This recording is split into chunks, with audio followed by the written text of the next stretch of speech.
The Itch by J.T. Lawrence. It starts as a tickle, a pinprickle, as if there is an insect on her scalp. It wakes her up. It isn't difficult to interrupt Sam's sleep. She hears everything at night. Every serrated catfight, every wail of house alarm, every empty midnight argument within a 2-block radius. It isn't a sudden alertness, like when a car backfires and sends her heart sprinting, sends her mind wandering into fantasies of hot guns and wasted bullets. No, it's a slow surfacing, an unrushed floating up from the warm depths of slumber. If she opened her eyes, she would see the very first drafts of light spilling like smoke from behind the blinds. Certain it's her imagination pulling at her follicles, Sam ignores the urge to swat away the phantom beetle. She tries to drift back down into the still murk, but it has been disturbed, dredged from dark into color. One day, she says to herself, swinging her legs off the bed, one day I won't wake up exhausted. One day you won't wake up at all, says a voice that sounds like her own. At least then, she says, I won't be exhausted. Well, that's one way to look at it, says the voice. Only you would think death has a silver lining. Ha, says Sam. What's wrong with you? The voice asks. You used to be a pessimist. I don't have the energy to be a pessimist anymore. She rubs her feet together, knits her fingers, stretches. Is it normal, do you think, says Sam, to have conversations with yourself? What do you mean, normal? Well, do other people do it? Would that make it normal?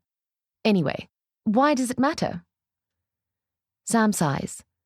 She knows better than to get into a philosophical debate with herself so early in the morning. She yawns and knuckle scrubs her swollen eyes. She thinks the itch is gone. You're early, Pete from accounting says. Why does he always act surprised that you're early? Says the voice. Besides, he's always here before you, so that makes him even earlier. It's just something to say, that's all. He doesn't mean anything by it. Hi, Pete, says Sam. Good weekend? Yep, he says. Yep, it was a good one. She can tell by the way his eyes move upwards that he's searching for something interesting to say. Sam lifts her laptop bag as a signal that she should be working, and he gives up and lets her go. As she passes him, she gets a faint whiff of wool and cologne. It smells wrong. Plain soap would suit him better. She reaches her office and sighs down into her swivel chair, switches on her machine, starts her regular morning ritual of clearing her desktop of the previous day's chaos. Her stomach snarls. Should have had breakfast, says the voice. Yes, says Sam. You had the time. Yes. Pete's rosy cheeks appear in her doorframe. He waits for her nod before crossing the threshold, and places a steaming cup of coffee on her desk with exaggerated care. Ah, look, it's your favorite mug, says the voice. It's your favorite mug, says Pete. Half a sugar, dash of milk. You know me so well, Pete, says Sam. You're a saint. No, blushes Pete. Saint Peter, she smiles. He smiles back. They crucified him upside down, you know, says the voice. Caesar's lot.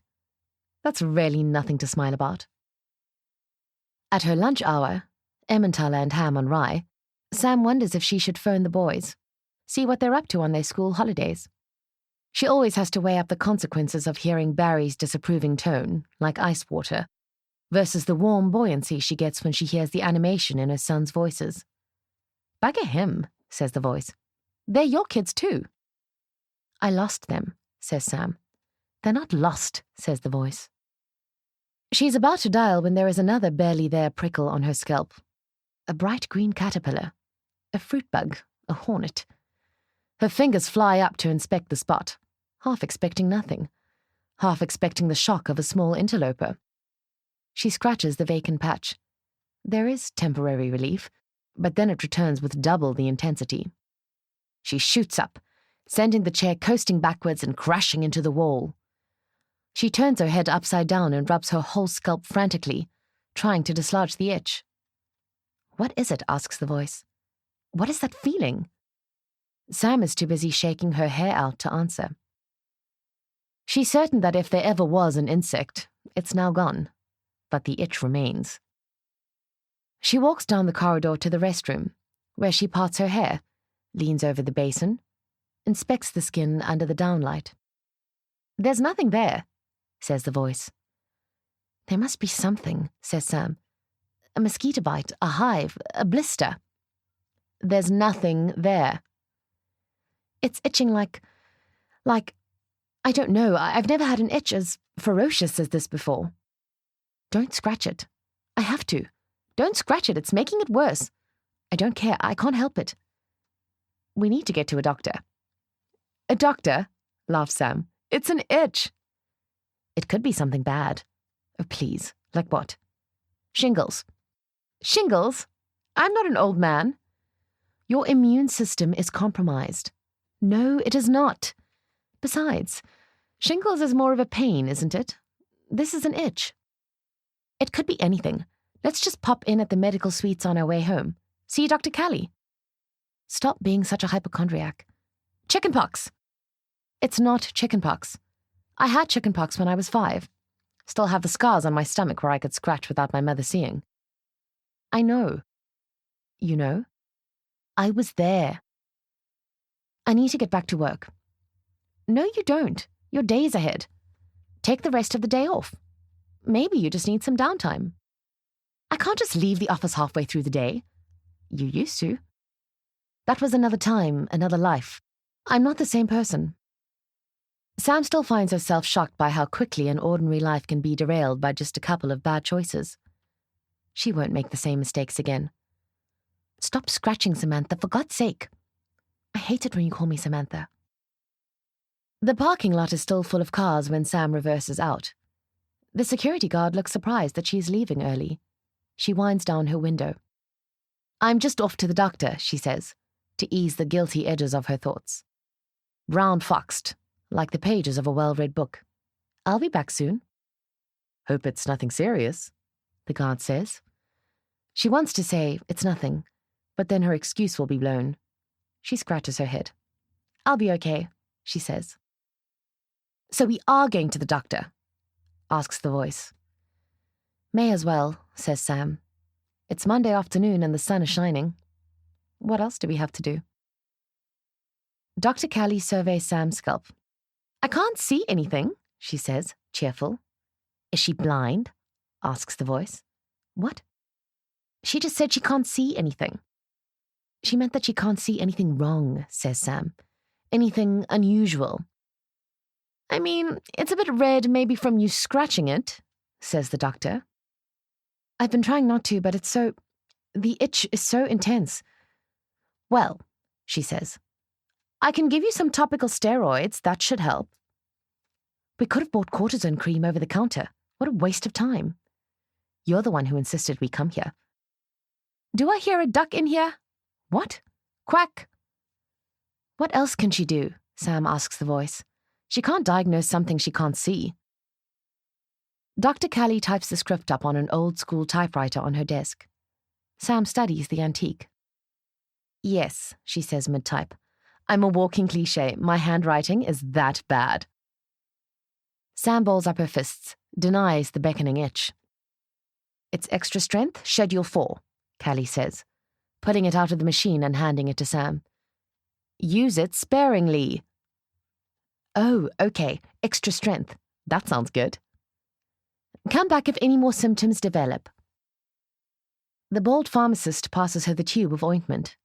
Sam inspects his shiny scalp. "Apply to the rash as needed," he shouts for the whole pharmacy to hear. Sam's cheeks flare. "It's not a rash," she says. "Huh?" His eyebrows are like climbing ants. Never mind. "It's not a venereal disease," she wants to tell everyone. "It's not herpes or syphilis." "As far as you know," says the voice. "It's not contagious," she wants to say. "As far as you know," says the voice. Sam doesn't wait to get home before puncturing the tin tube and rubbing the ointment into the offending skin. She sits in her car, waiting for the relief. She taps her steering wheel. "Do you feel like driving somewhere?" asks the voice. Not particularly, says Sam. Unless you mean home. I would like to be at home. I mean, maybe the itch is psychosomatic. It's not. The itch is real.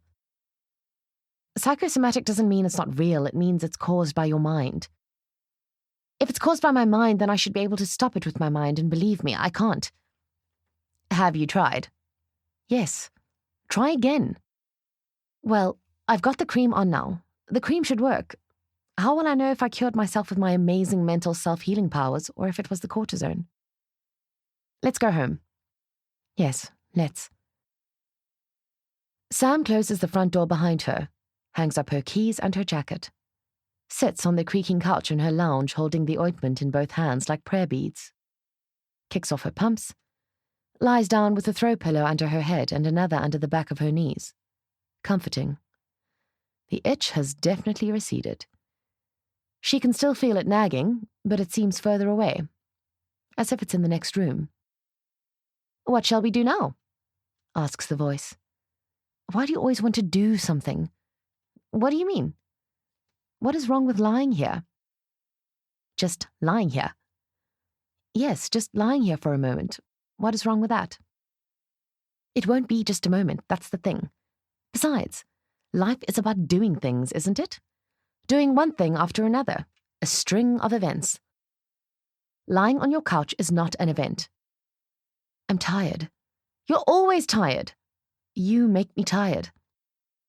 Maybe if you did something, you wouldn't be as tired. Maybe if you gave me a break, I wouldn't be as tired. Sam lies there for a while in the quiet cool of the room. There is no sound apart from the hum of the refrigerator and the occasional car passing outside. An hour passes in peace.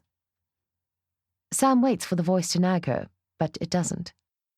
You know that things are bad, she thinks, when you give yourself the silent treatment. It's itchy again, says Sam, but no one answers her. It's itchy. Damn it. Aren't you going to say something? What do you want me to say? Says the voice. I thought you wanted me to keep quiet. Don't be petulant, it doesn't suit you. All right. All right? Put some cream on. It definitely helped last time. I have. When? Earlier when you weren't talking to me. Put some more on. The doctor said not to use too much, says Sam. She doesn't know how itchy it is. True. Desperate times call for desperate measures. Yes, I'll put some more on. Sam squeezes more ointment out, applies it liberally to the irritated patch. There, you'll feel better now. What if I don't? Let's worry about that later. I'm not going to be able to sleep tonight. It won't be the first time. True. You'll live. Yes, Sam sighs. Yes, I suppose I will. It's not working, says Sam. It's even worse than before. Give it some time, says the voice. I've given it time. I'm going to put some more on. Are you sure? It's just cream. What's the worst that can happen? You shouldn't tempt fate. I don't believe in fate. Yes, you do. You've been lying here for ages. Let's get up. Make some dinner. There's nothing in the fridge. Crackers then. Cheese. I think there might be an old apple lurking in the fruit bowl. You have to eat something.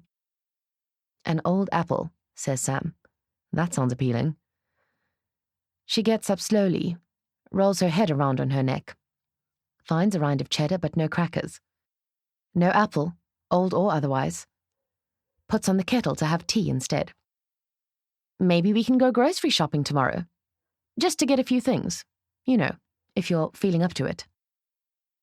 Stop scratching. What? You're scratching like a rabid cat. Stop it. Hey, I was sleeping. Yes, well, maybe sleeping isn't such a great idea if it means you're going to scratch your head open. I can't believe you woke me up. You know how difficult it is for me to...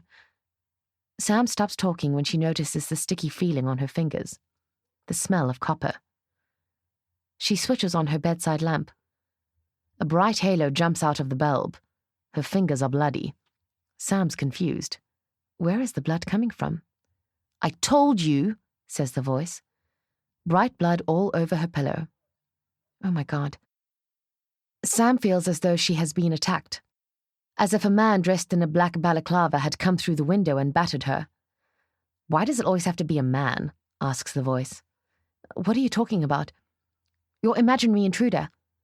Because they almost always are men, says Sam. Men are the ones that harm. Mostly. Have I ever hurt you? Asks the voice. No, I don't think so. You don't think so? No, you haven't. Now can we get back to this massacre on my pillow? What is there to say? It's still itchy, for one. Shall I put more steroid cream on? I don't think you realize what? How much damage you've done. Sam gets out of bed, pads into the ensuite, gasps at the spectre in the mirror. Matted hair dyed red. As if perfectly choreographed, a fresh rivulet spills down her forehead. Is this real? She asks. Is this really happening? It feels like a scene from a horror movie. Stephen King, says the voice. Carrie, the sad girl with magic powers. Pig's blood. Everyone dies in the end. You're not helping. Sorry. Sam leans forward to get a closer look. She is both repulsed and fascinated by the dark gash in her scalp. Emergency room, says the voice. At 3 a.m.? It's not that bad. It needs stitches. No, it doesn't. It needs a plaster. A shower and a plaster. You can't be serious. What do you know? Demands Sam. She turns on the hot water, strips off her bloodied sleep shirt and kicks it towards the laundry bin. The steam billows, filling up the bathroom with its soothing mist. Sam steps into the smoky cube, tentatively moving her head underneath the rose. The water drums down her lacerated scalp. It stings with a white light. Sweet Jesus, it stings. Of course it bloody well stings, says the voice. It's an open wound. Tinted water rushes down her body. She massages her hair, scrapes the dried blood from underneath her nails. The hot water hurts, but it takes away the itch. Pain. Relief. Pain. She stands there until the water runs clear and cold, wraps herself up in a clean towel, shivers at her new reflection. Washed out. The only plasters she has in the house are 5 years old and have Mickey Mouse on them. Why did I keep these? She asks herself. But there is no answer. She tears the paper off with her teeth, uses 3 to cover the abraded area, cuts her nails as short as they will go, puts on some warm clothes. Casual. She won't be going into work today. Not with Disney plasters on her head. Sam sits on the chair in the dawn-dark bedroom, waiting for the day to begin. You could try to sleep, says the voice. Ha, says Sam. Sometimes it's like you don't know me at all. Ha, says the voice. Sam waits. She taps her toes. Sighs. Still itchy. Yes. That's surprising. I would have thought that you had scratched all the nerve endings to death. I wish I had. This isn't healthy, sitting here in the gloom. Let me guess. You want to do something. You don't actually have to do something. You just need a distraction. You could just put something on. The TV. Read a book. That's a good idea, she says. But she doesn't move. I know what you're thinking, says the voice. Stop. Just stop. You're just making it harder. I can't help it. Yes, you can. You know how. I'm too tired. That's the problem. Worn down. How can I hang on to willpower when I feel this way? You'll feel better soon. You just need to get through this, whatever this is. I need a drink. Don't say it. Don't even say the words. I can't help it. The thought just comes again and again like a stubborn boomerang. It's like a sick mantra that won't go away. I need a drink. I need a drink. I need a drink. Please, stop. You know I won't do it. I won't. But I can't help the urge. What's the point in denying it exists? It's always there.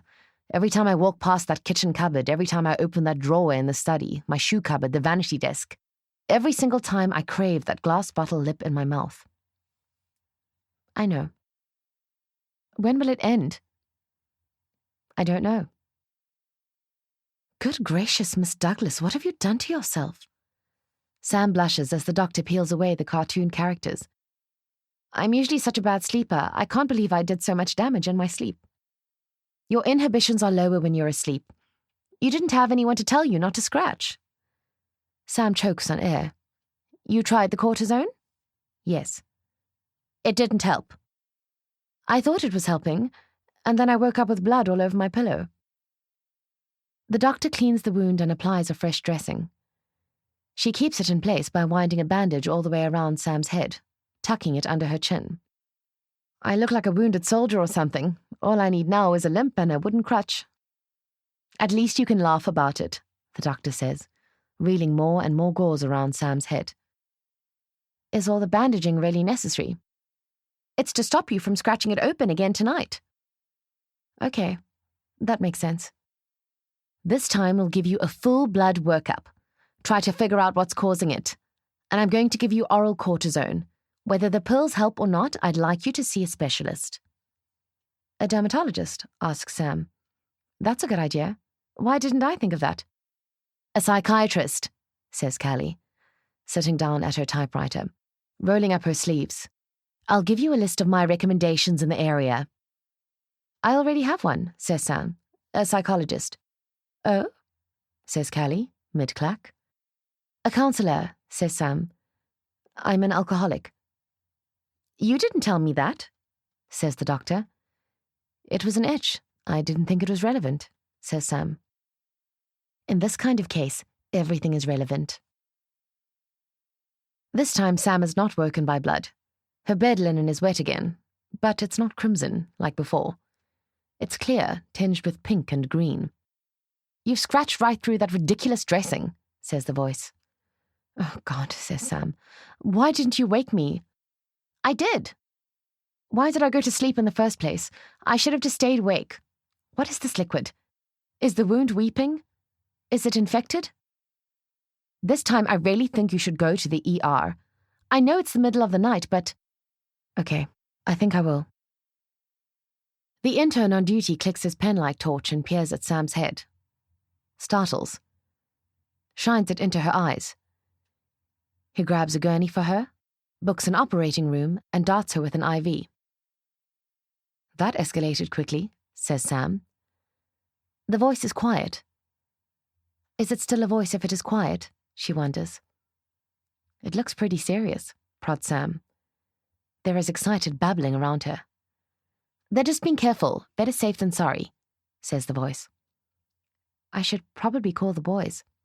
There's no time. They rush her under fluorescent lighting that leaves trails in her vision.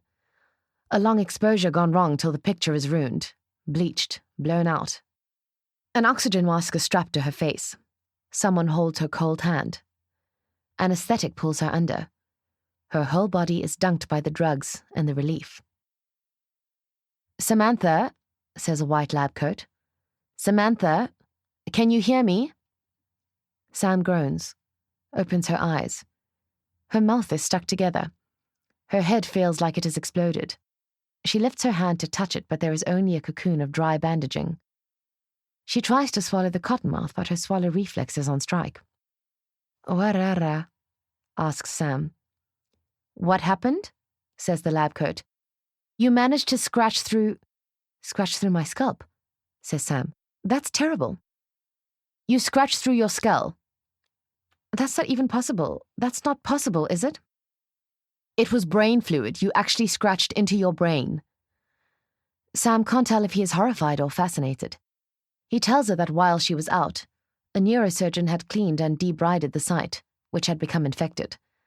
A plastic surgeon had grafted perforated ribbons of her thigh skin over it. Thank you, she says. What else could she say? Did you count things as a child? Asks the hospital psychiatrist, pen hovering over chipped clipboard. Of course I counted things as a child. It was called school. Sam nods. Her head pounds. I mean, count things compulsively, says the psychiatrist. No, says Sam. Did you skip over cracks in the pavement? That kind of thing. No, says Sam. I'm not obsessive-compulsive. OCD would explain this situation. I'm not saying it's not psychological, says Sam, just that I'm not OCD. The psychiatrist purses his lips, not convinced. Sam knows she is inconveniencing him. The itch remains, furious and all-consuming. A modest flower arrangement arrives. Yellow tulips from Pete from accounting. "Get well soon," the card says. "I don't understand," says Sam. "You don't understand why Pete would send you flowers?" "I don't understand why it's still itchy. I mean, it's not even the same skin. It's from my leg." "You're right. It doesn't make any sense." "It's like my actual brain is itchy. I can't stand it. When it's at its worst, I fantasize." "Yes?" "I fantasize about getting a steel brush and just scrubbing away." Instead, she lies on her side, hands clenched, and watches the tulips fade. "Hi," says a new lab coat. Freshly washed hair, red lipstick, happy clinking gold bangles. Sam envies the doctor's non-itchy scalp, wonders if she has any of her own hair left under the swaths of gauze. She imagines herself looking like a giant human cotton bud. "Don't worry," the red lipstick says. "I don't think you're crazy." "Then you don't know me very well," says Sam. It hurts to smile. "She seems nice," says the voice. The neurologist injects local anesthetic into Sam's scalp. It helps for a few glorious hours, and then the itch comes back. They continue this treatment in waves of itch and relief until the medicine stops working. Sam wakes up to find that despite the dressing, she has rubbed away the skin graft. She is returned to the operating room for a new one. She rubs that one away too. She is declared a danger to herself and is transferred to a psychiatric institution, where they tie her hands to the bedposts at night to stop her from scratching. "We have to get out of here," says the voice. "I don't know, it's not that bad," says Sam.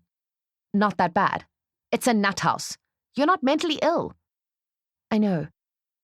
But it's nice to be taken care of. It's nice to be able to sleep. It's been a long time. I feel better." One day the man who shares the room with her is gone. He was friendly and always wore quirky socks. Dots and stripes and jolly colours. Licorice all sorts. He shared his fruit baskets with her. "There's hope," she tells the voice. "See? Mr. P has been discharged." He too suffered from a persistent itch and had his hands wrapped up in white. The two were like boxers. The nurses would joke as they performed the evening ritual. Sparring partners. Except that instead of fighting, they would sit and have tea together and complain about the early lights out. Sam knows that Mr. P was not, in fact, cured. She saw the stained sheets, the congealed brown puddle on the floor, the sister's shiny, swollen eyelids. Mr. P's itch had been in his neck, over his carotid artery. "A dangerous place to scratch," whispers the voice.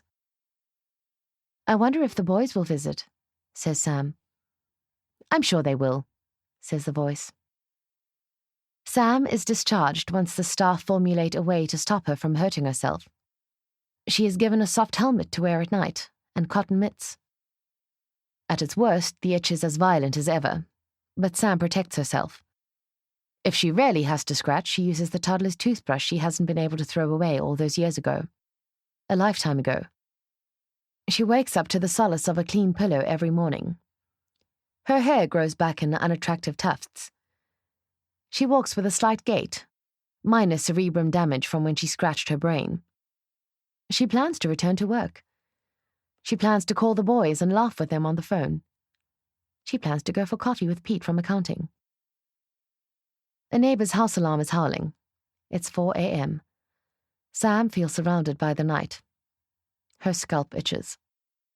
"It's good that you're taking advantage of your situation," says the voice. "My situation?" says Sam.